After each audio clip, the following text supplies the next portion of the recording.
धर्मज्ञान channel की और video देखने के लिए सब्सक्राइब करें और नोटिफिकेशन के लिए घंटी के निशान को दबाएं। धरती पर 84 लाख योनियों में जितने भी जीव जंतु हैं, सबसे ज्यादा यदि किसी की उम्र है तो वो कच्छप है, कछुआ।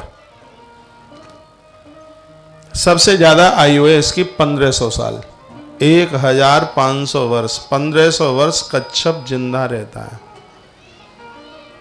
इसकी विशेषता है अपनी इंद्रियों को समेट करके ये कवच के अंदर रख लेता है। सतयुग में भी पुरुष की आयु 1 लाख वर्ष होती थी। ग्रंथ में लिखा है 1 लाख साल व्यक्ति जिंदा रहता। विश्वामित्र ने 70,000 साल तो तप किया है, प्रमाण मिलता है ग्रंथों में। क्यों? उस समय यह लोग संयम के कवच के नीचे अपने जीवन का निर्वहन करते थे। आज लोगों के पास संयम नहीं रहा। कछुआ की उम्र 1500 वर्ष है, ग्रंथों में लिखा है, अपनी तरफ से नहीं बोला जा रहा है। सर्प की आयु 1000 साल है, सांप 1000 साल जिंदा रहता है। वृक्षों की उम्र 500 साल है। बंदर की आयु 300 साल है।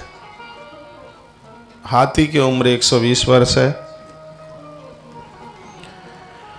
व्याघ्र, शेर,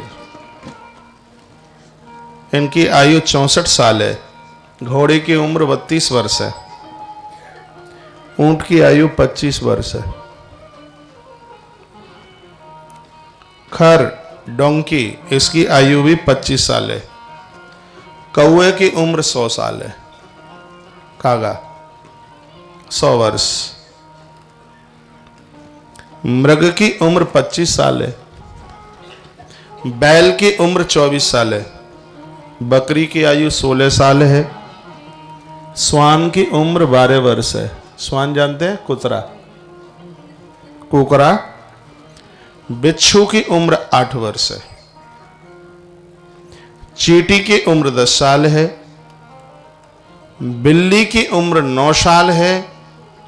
आज इस कलयुग में यदि आदमी संयम के साथ रहे तो उस आदमी की उम्र कम से कम 120 साल है, ज्यादा और हो सकती है, कम से कम 120।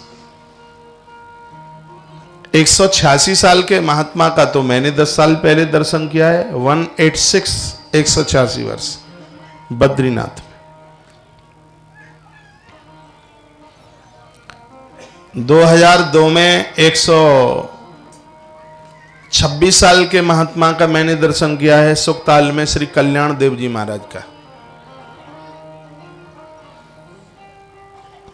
अभी मैं कहां पर था, इधर छिबरा मऊ में, अभी कुछ महीनों, ये कन्नौज के पास छिबरा मऊ पड़ता है,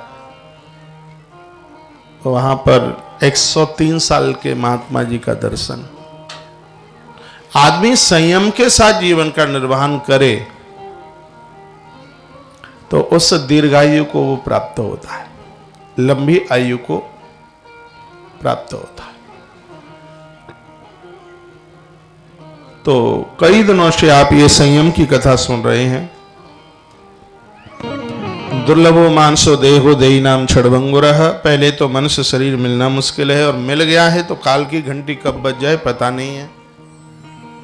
इसलिए शरीर से मुझे भी और आपको भी नेक काम करने चाहिए। नेक का मतलब है पवित्र काम करें, बढ़िया काम करें, घर गृहस्थी में कर्तव्य का निर्वहन करें और प्रकृति के लिए धर्म का निर्वहन करें।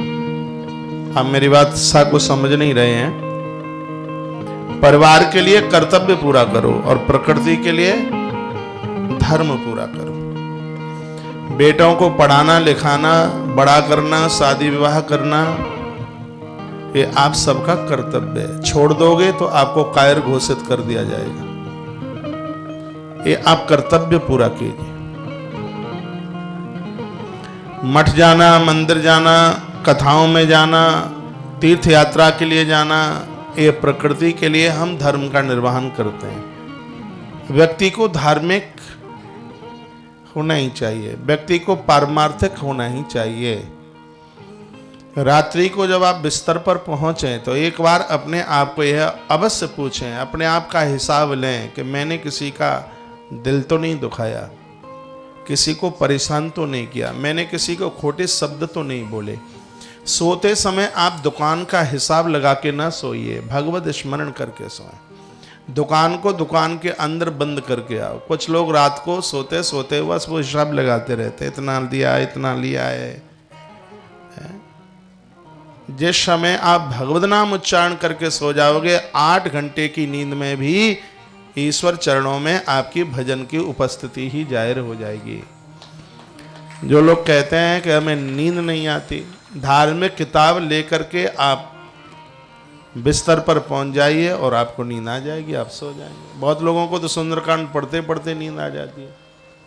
जिनको नींद नहीं आती है वो माला पकड़ लें जप के लिए, और ये बहुत बढ़िया फॉर्मूला है, सूत्र है, वो नींद आ जाएगी। भगवान का नाम लेते लेते आप सो जाएंगे तो सोने का समय भी आपका भगवती स्मरण में निकलेगा। मेरे निवेदन पर ही कुछ समय आप करके देख लीजिए, जीवन अद्भुत होगा। मेरी आयु अभी कोई ऐसी ज्यादा नहीं है, ये तो मैं आप लोगों का मालटाल खाता हूं इसलिए शरीर हट्टा कट्टा है, उम्र ज्यादा नहीं है। आपके बच्चों की जो आयु है वो मेरी उम्र है।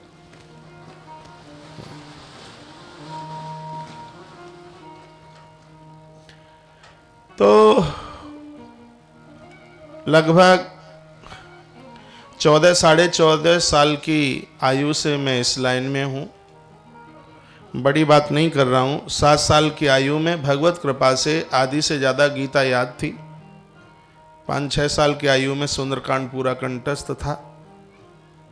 घर के, परिवार के और गांव के ऐसे संस्कार मिले। बाबा पुरंदास जी महाराज की बड़ी करामात, अद्भुत संत हुए हैं। महाराज श्री जी, ब्रजानंद जी महाराज। छोटा सा ब्राह्मणों का गांव है उत्तर प्रदेश में, राजस्थान का बिल्कुल बॉर्डर है। मध्य प्रदेश इतनी दूर है जितनी दूर मुझसे आप बैठे हैं, यूपी इतनी दूर है जितनी मुझसे आप दूर बैठे हैं, राजस्थान भी इतनी दूर है जितना दूर मुझसे आप बैठे हुए हैं। तो ऐसी जगह पर तो ये गांव है जहां पानी पीते हैं मध्य प्रदेश का, जहां अन्न खाते हैं राजस्थान का, और जहां नाभि की नाल गड़ी हुई है वो है माटी यूपी की, उत्तर प्रदेश की। 3 प्रदेश का संगम जहां त्रिवेणी बन रहा है। छोटा सा गांव है ब्राह्मणों का। उस समय 57 घर थे। अब बहुत दिनों से, ज्यादा वर्षों से जाना नहीं हुआ है तो कुछ ज्यादा हो गए होंगे घर, कुछ बढ़ गए होंगे। मैं अपनी ही बात नहीं कर रहा हूं, जो आप में से गए हों उस क्षेत्र के इधर काफी लोग हैं।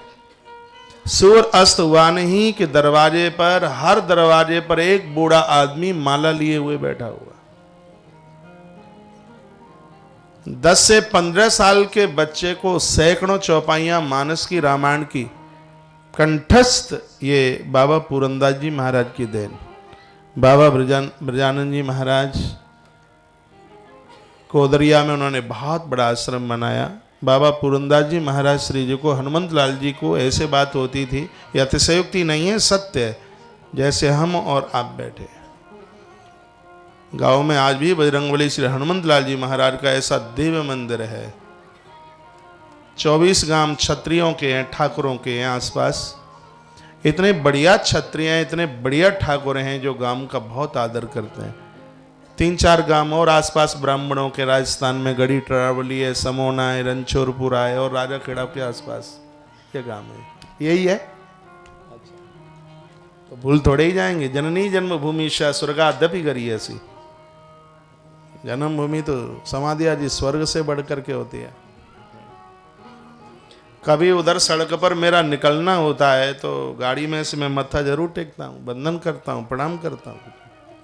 आज भी व्यास गद्दी पर मातृभूमि को प्रणाम करता हूँ।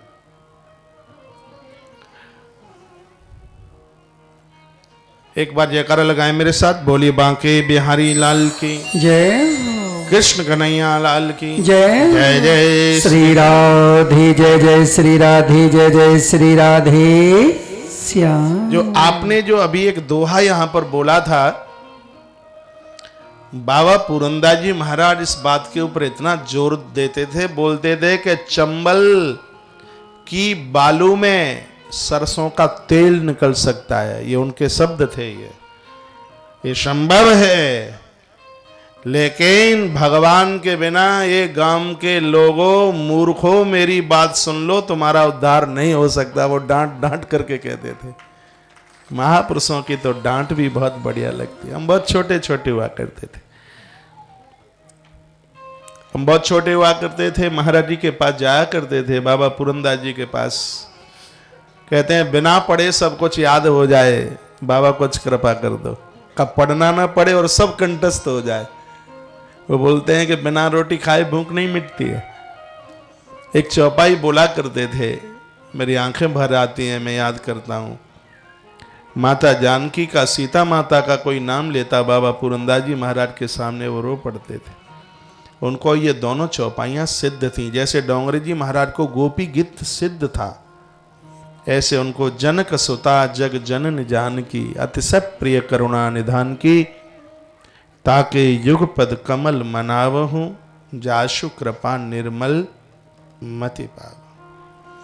कहते हैं पवित्र बुद्धि देने वाली मां जानकी है सीता माता।